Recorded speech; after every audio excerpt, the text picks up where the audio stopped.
Ah, eh bien, salut à toutes et à tous.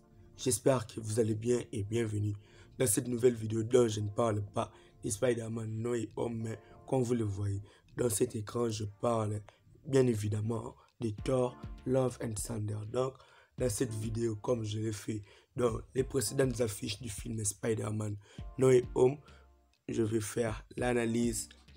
Je vais zoomer et analyser plan par plan, chaque perso par perso pour parler, pour faire les analyses et tout. Donc, vous comprenez, je vais faire l'analyse du poster.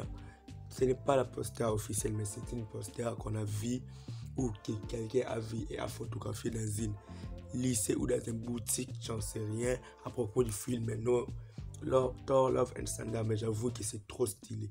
Donc je vais faire l'analyse de ces posters. Donc si tu aimes l'univers Marvel et tous ces petits détails, like la vidéo, abonne-toi à la chaîne pour ne pas rater des prochaines vidéos qui parlent de l'univers Marvel et reste jusqu'à la fin de cette vidéo, je te fais confiance. Top, nous commençons. Donc nous commençons notre analyse et vous voyez les titres à l'original, les titres n'a pas du tout changé et je vais commencer à zoomer du haut jusqu'en bas. Mais nous allons commencer par les personnages principaux du film, donc les personnages de Thor. Oui, nous avons vu que dans Avengers Endgame, Thor avait un peu grossi, était trop bédonnant, trop alcoolique et tout.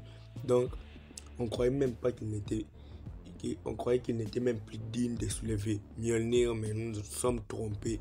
Thor est toujours digne. Donc, nous avons vu les changements physiques de Thor Love and Thunder dit aux entraînements et dit parce qu'il est maintenant le protecteur des 9 royaumes, il est le protecteur des nouvelles Asgard, le roi. Donc, je peux dire qu'il n'est plus le roi parce qu'il est parti visiter l'univers, comme on l'a vu dans la dernière scène du film Avengers Endgame. Thor est parti avec les gardiens de la galaxie. Cela peut nous expliquer les changements corporels de Thor et on voit ses yeux en train de s'éliminer comme on l'avait vu, mais on voit qu'il a les deux yeux parce que Groot l'avait donné, Rocket l'avait donné qu'un nez et on sait.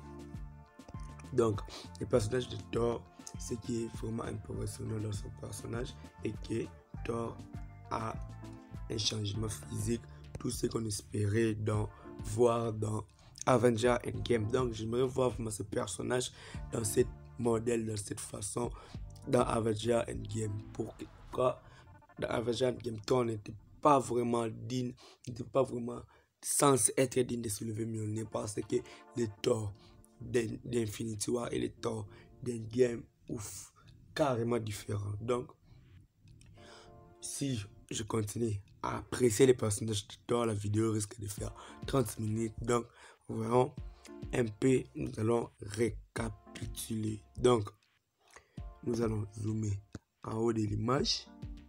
On a ici. Donc, je crois bien que c'est bon. À vrai dire, je ne sais pas vraiment qui est ce personnage, mais je vois qu'il a soulevé Stormbreaker de Thor et il a les éclairs. Donc, je peux dire que c'est Thor lui-même. Donc, c'est un peu Thor. J'ai apprécié ces gros bras métalliques et ces gros bras musclés. C'est trop stylé pour un Thor. Donc, je crois que dans cette image, il n'y a que Thor.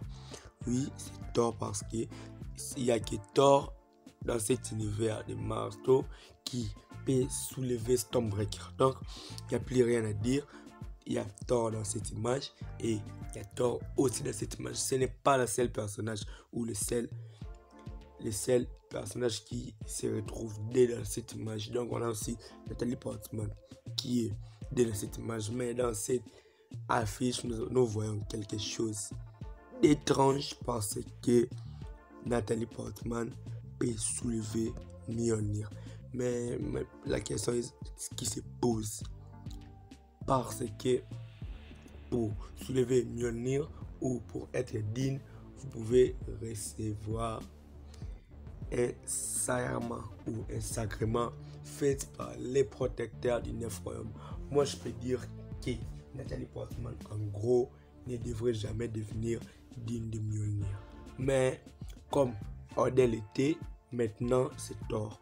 Thor est maintenant le père de toutes choses. Donc, il est capable de proclamer quelqu'un pour soulever Mjolnir, comme elle a fait pour Thor, comme elle a fait. Elle peut te bannir, elle peut te priver de Mjolnir. Pour moi, maintenant, c'est pour cela, c'est ce qu'il a fait à Nathalie Portman. Et avec ses costumes asgardiens, il est vraiment trop stylé. Et il est maintenant devenu, je dirais, la déesse des éclairs, parce que Thor est le dieu des éclairs, le dieu du tonnerre. C'est un peu ce que je pouvais dire pour le personnage de Nathalie Portman, et je n'ai rien d'autre, parce que naturellement Nathalie Portman n'a rien d'être digne. Il est sur terre en attendant que Thor arrive, comment il pouvait devenir digne alors que le personnage de Valkyrie ne l'est pas, Loki ne l'est pas. Donc trêve de bavardage, nous allons un peu aussi zoomer sur cette image de Nathalie Portman et Jane Foster derrière, qui est un peu stylé, ce qui nous prouve donc des dieux du tonnerre dans un même film. Ça sera vraiment trop cool. Donc nous pouvons zoomer ici. Il y a donc la Valkyrie, elle ne manque pas. Donc la Valkyrie pourrait maintenant être la reine du nouvel Asgard. Donc Thor l'a laissé du pouvoir et elle peut diriger. Donc elle est un peu jalouse de Nathalie Portman avec sa relation qu'il porte avec Thor, mais je suis sûr qu'au fil et à mesure, le personnage de Valkyrie évoluera et on le verra encore dans beaucoup plus de films, parce qu'il y aura un Avenger rassemblement à la fin. Donc pas de souci, le personnage de Valkyrie ne change pas, il est comme il était dans Thor Ragnarok, il est comme elle était dans Avengers Endgame, et il sera comme il était dans les précédents films. Dans Thor Love and Thunder, rien ne changera. Les choses qui changeront est qu'il est devenu la reine du nouvel Asgard. Donc nous voyons son cheval, il ne se sépare jamais de lui. Donc on vient ici, nous voyons le personnage de Korg qu'on a déjà vu dans Thor Ragnarok et qu'on a aussi déjà vu dans Avengers Endgame, dans le baston final et tout. Donc Korg est présent et avec toute sa force et toute son énergie, il est présent. Mais ce qui est bizarre est que je ne vois pas son ami Korg les ciseaux. Donc il n'est pas là. Korg est présent, ce qui prouve que Thor aura de la compagnie dans cette film. Il sera vraiment beaucoup plus soutenu, car il va combattre un autre dieu qui est plus fort que lui, qui a la force de combattre Odin. Donc c'est vraiment trop stylé. Donc récapitulons. Ce n'est pas fini, mais nous allons faire la récapitulative. Donc si on voit que Thor avait une équipe, les Ravageurs, dans Thor Ragnarok, pourquoi pas ne pas faire une équipe de Thor Love and Thunder? Donc il pouvait créer une petite équipe, car on voit ici, l'équipe pourrait être constituée de Thor, de Nathalie Portman, la nouvelle Thor, la nouvelle dieu du tonnerre, de Valkyrie, Korg, parce que tous ses amis sont morts. Et on pourrait aussi voir le personnage de Lady Sif, parce qu'il n'est pas ici présent dans l'image, parce qu'il n'était pas mort dans Thor Ragnarok. Il n'était pas présent, donc il est vivant d'après quelques théories. Derrière ici, on voit une étrange chose ressemblant à un vaisseau, mais on n'a pas l'idée de ce qui est réellement. Donc pour moi, ça sera le vaisseau qui amènera Thor, le boucher de Dieu, dans notre univers ou dans notre terre, parce que il est trop loin de notre univers pour l'instant. Donc ça peut être un vaisseau ou quelque chose d'autre dont j'en sais rien. Je fais juste l'analyse, ce que je vois et que je peux décortiquer facilement, je peux le faire. Mais des choses inconnues, je peux juste supposer.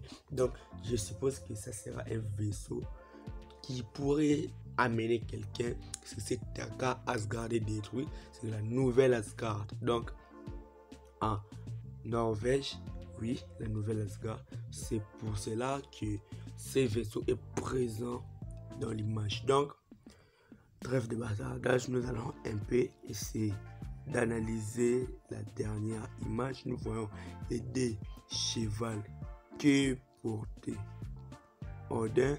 Donc, c'est les chevals que les rois des Asgard, les rois des 9 royaumes utilisent pour se déplacer et tout. Donc, Thor là maintenant, ce qui signifie que Thor est capable de donner des pouvoirs aux gens, capable d'en insérer et capable de voyager à travers les 9 royaumes et tout.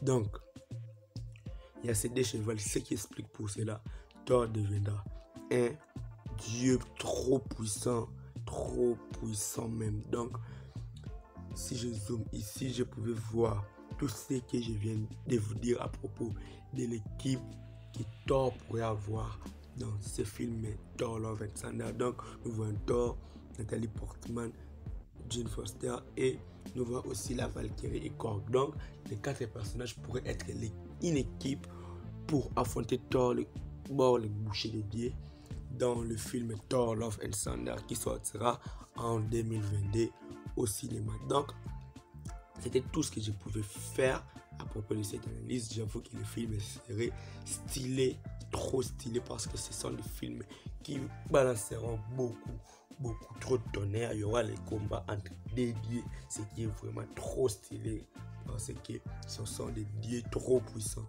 Et il y a aussi un nouveau personnage qui est devenu un dieu du tonnerre, donc Natalie Portman et Jane Foster. Donc, trêve de bavardage, je viens de faire une analyse de l'affiche, de cette mini affiche du film Thor Love and Thunder. Si elle t'a plu, n'oublie pas de liker la vidéo, de commenter et de me dire ce que tu en penses dans les commentaires. Et quant à moi, je dis qu'on se retrouve trop vite pour parler des prochaines vidéos.